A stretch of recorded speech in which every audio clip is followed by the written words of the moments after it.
Welcome to my channel. I hope आप सब अच्छे होंगे।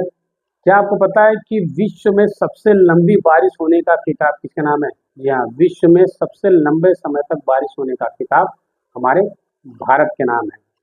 जी हाँ, भारत के चेरापूंजी में 1 अगस्त 1860 से जी हाँ 1 अगस्त 1860 से 31 जुलाई 1861 तक लगातार बारिश हुई थी और इस बारिश में लगभग 26,461 मिलीमीटर पानी की बारिश हुई। हाँ, 26,461 मिलीमीटर यानी कि 1,042 इंच मोटे पानी की बारिश हुई थी और दुनिया भर में आज भी ये रिकॉर्ड भारत के नाम ही है। तो आई होप आपको ये जानकारी अच्छी लगी होगी। चैनल को लाइक करें, सब्सक्राइब करें, हिट द बेल आइकन ताकि आप तक मेरी फिर नई नई जानकारी नई नई वीडियो आपके पास पहुंचता रहे। तब तक के लिए आपका दिन अच्छा रहे।